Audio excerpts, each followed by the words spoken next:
राजा हरिश्चंद्र सत्य की अंतिम परीक्षा। कभी एक समय था जब इस पृथ्वी पर सत्य, धर्म और न्याय का साम्राज्य था। उस समय के राजा थे सत्यव्रती, धर्मनिष्ठ और दयालु राजा हरिश्चंद्र।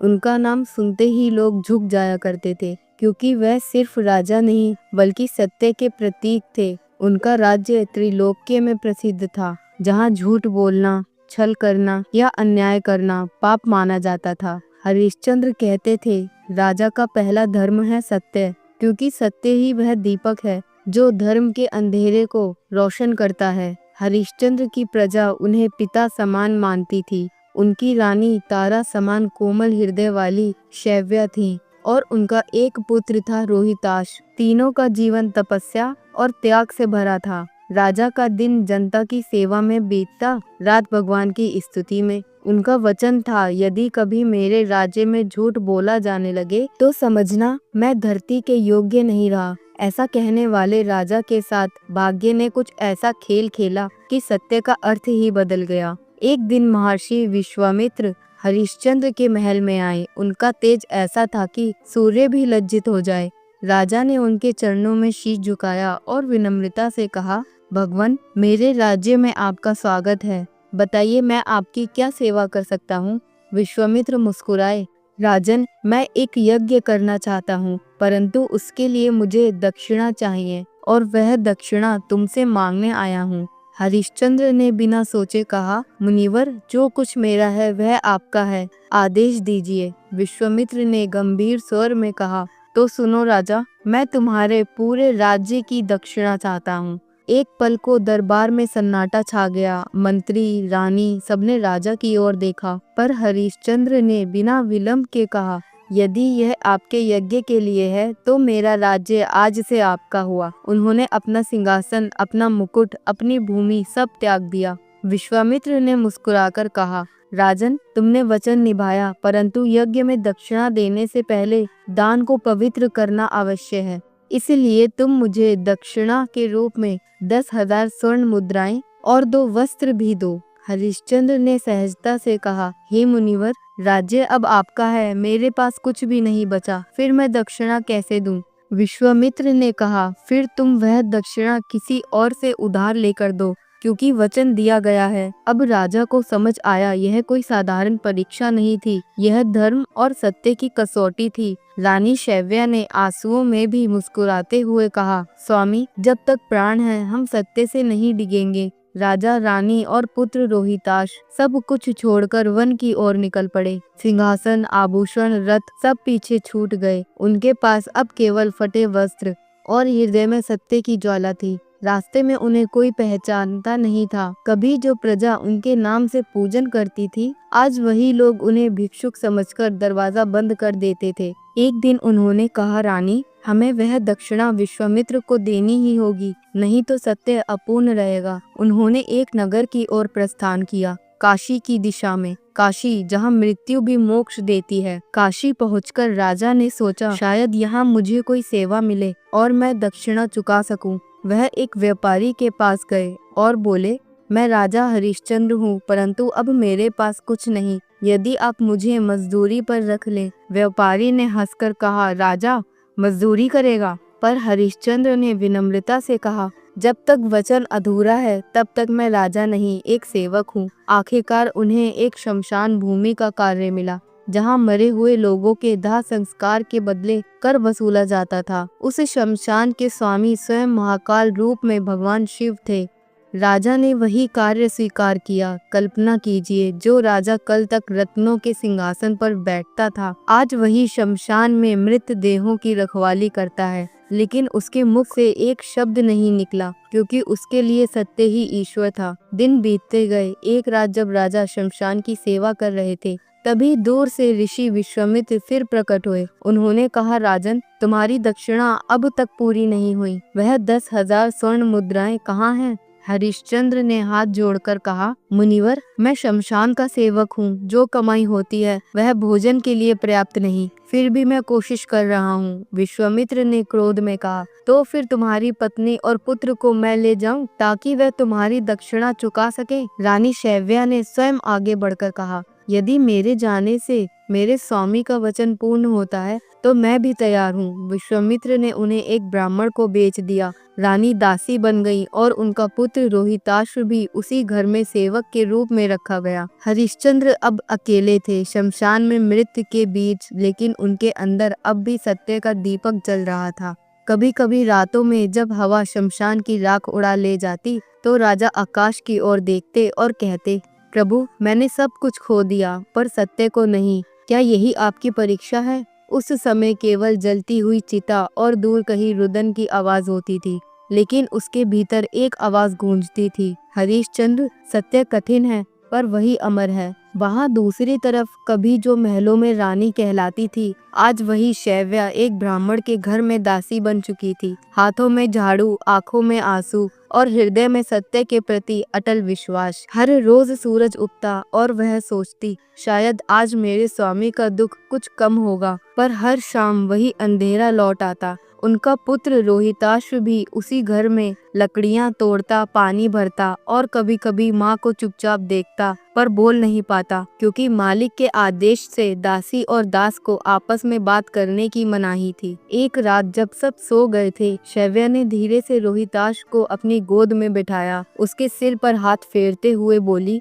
बेटा तुझे भूख तो नहीं लगी? नहीं माँ, मैं तो बस सोचता हूँ क्या पिताजी ठीक होंगे? शैव्या ने आंसू रोकते हुए कहा, तेरे पिताजी तो पत्थर की तरह अडिग हैं बेटा। सत्य की राह पर चलना आसान नहीं होता, लेकिन तेरे पिता ने तो प्रतिज्ञा ली है। रोहिताश्व ने धीरे से कहा, माँ मैं भी वही करूँगा जो पिताजी कहते हैं, चाहे कितनी भी तकलीफ क्यों ना हो। शैव्या का हृदय फट गया, पर उन्होंने अपनी वेदना छिपाई क्योंकि सत्य का भार अब उनके बेटे के कंधों पर भी आने वाला था।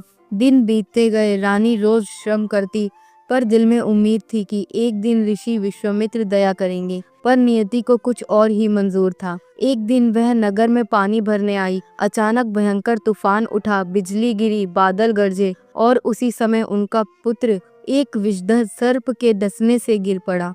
रानी चीख उठी, हे प्रभु ये कैसी परीक्षा है? पति से दूर और अब पुत्र भी चला गया। उन्होंने अपने बच्चे को गोद में लिया, पर उसकी सांसें थम चुकी थी। शैव्या का रोना पूरे नगर में गूंज उठा। लोगों ने कहा, ये वही रानी है जो अब दासी बन गई है, पर किसी ने उसकी मदद नहीं की। रानी ने अपने मृत पुत्र को गोद में उठाया और शमशान की ओर बढ़ी, वहीं जहां अब उनके पति शमशान कर्मी बन चुके थे।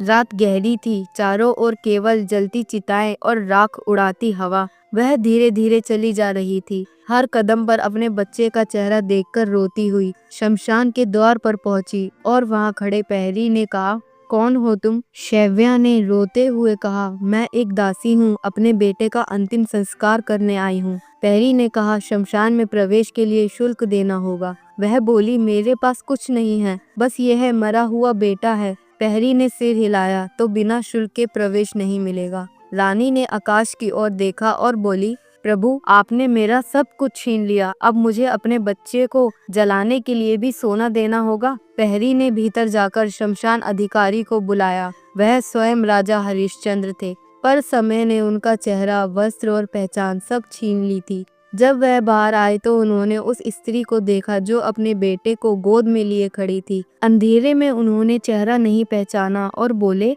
माता यहाँ बिना शुल्क के दाह संस्कार नहीं हो सकता, यह मेरा नियम है, शमशान का धर्म है। शैव्या ने फटे हुए स्वर में कहा, मेरे पास शुल्क नहीं है, पर यह बच्चा मेरा सब कुछ था, कृपा कर दो।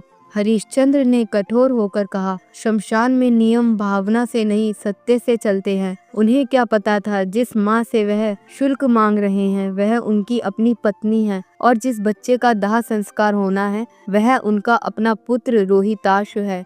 रानी ने कांपते हुए कहा, प्रभु आपका नियम सही है, पर यह मेरा बच्चा है, मेरा रोहिताश्व। रोहिताश्व? हरिश्चंद्र के हाथ से मशाल गिर गई, उनकी आंखें फैल गईं, गला सूख गया। उन्होंने शव पर हाथ रखा और उसी पल पहचान गए, यह तो मेरा बेटा है और यह मेरी शैव्या। उन्होंने घुटनों के बल गिरकर कहा, हे प्रभु आपने यह कैसी परीक्षा ली है? सत्य निभाते निभाते मैंने अपनी दुनिया खो दी। रानी फूट फूट कर रोने लगी। दोनों की चीखें शमशान की राख में घुल गईं। कुछ देर बाद हरिश्चंद्र ने अपने आंसू पोंछे और बोले, शैव्या, मैंने वचन दिया था कि नियम से विचलित नहीं होऊंगा। तुम चाहो तो इस चिता के लिए शुल्क अपनी साड़ी दे सकती हो। रानी ने बिना कुछ कहे अपनी साड़ी का एक हिस्सा फाड़ा और उसके बदले अपने बेटे के लिए लकड़ियां मांगी। उन्होंने अपने हाथों से चिता सजाई और पति पत्नी दोनों ने मिलकर अपने पुत्र का दाह संस्कार किया। आकाश रो उठा, पृथ्वी थरथरा गई, देवता मौन हो गए। हरिश्चंद्र ने आग जलाते हुए कहा, हे प्रभु, मैंने अपने प्राणों से अधिक सत्य को चाहा। यदि मेरा जीवन व्यर्थ नहीं गया तो कृपा करके हमें मुक्ति दो। उसी समय आकाश से तेज प्रकाश फैला, वायु स्थिर हो गई और ऋषि विश्वामित्र अपने दिव्य रूप में प्रकट हुए। उन्होंने कहा, राजन, तुम्हारा सत्य आज पराकाष्ठा पर पहुंच गया है। यह सब एक परीक्षा थी, यह जानने के लिए कि क्या कोई मनुष्य इतना दृढ़ हो सकता है कि वह सत्य के लिए सब कुछ खो दे। रानी राजा दोनों रोते हुए बोले, मुनिवर, हमने तो केवल अपना वचन निभाया। विश्वामित्र मुस्कुराए, राजन, अब समय है कि तुम जानो, सत्य कभी नहीं हारता।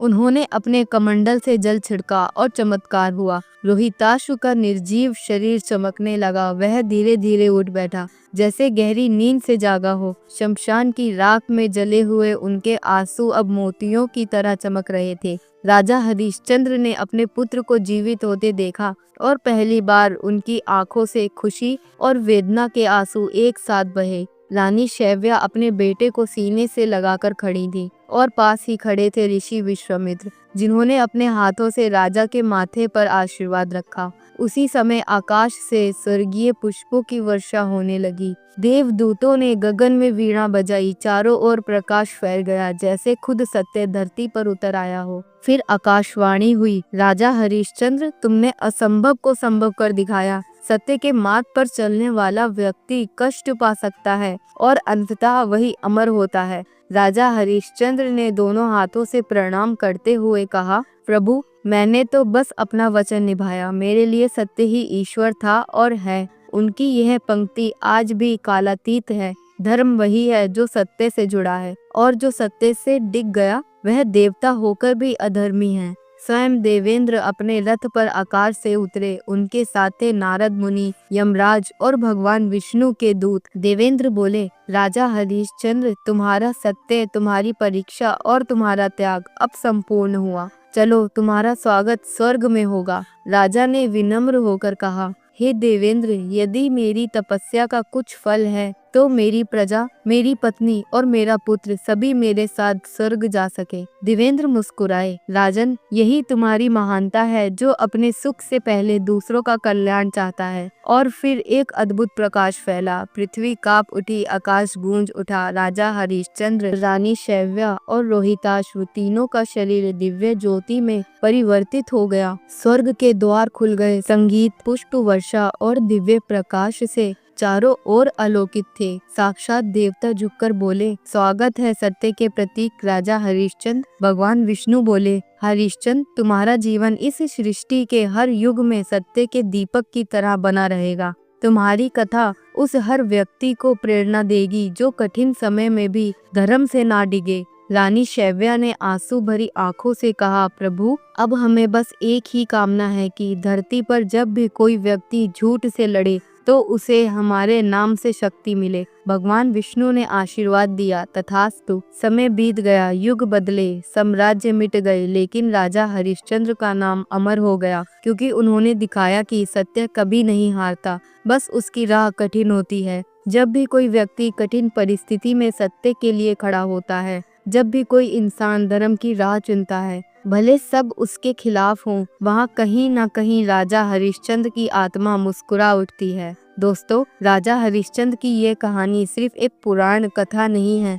यह हम सबके जीवन का आईना है। कभी कभी हम भी ऐसी परिस्थितियों से गुजरते हैं जहाँ झूठ आसान लगता है, पर याद रखिए, सत्य भले देर से जीते पर हमेशा के लिए अमर होता है। हरिश्चंद्र ने हमें यह सिखाया कि सच्चा राजा वो नहीं जो राज्य जीते, बल्कि वो है जो अपने आप पर विजय पाए। तो दोस्तों, अगर आपको राजा हरिश्चंद्र की यह भावनात्मक और प्रेरणादायक कहानी पसंद आई हो तो इस वीडियो को लाइक करें, अपने दोस्तों और परिवार के साथ शेयर करें और कमेंट में ज़रूर बताइए कि इस कहानी का कौन सा पल सबसे ज़्यादा आपके दिल को छू गया। और ऐसी ही पौराणिक, भावनात्मक और ज्ञानवर्धक कहानियाँ सुनने के लिए हमारे चैनल को सब्सक्राइब करना ना भूलें। हर हर महादेव।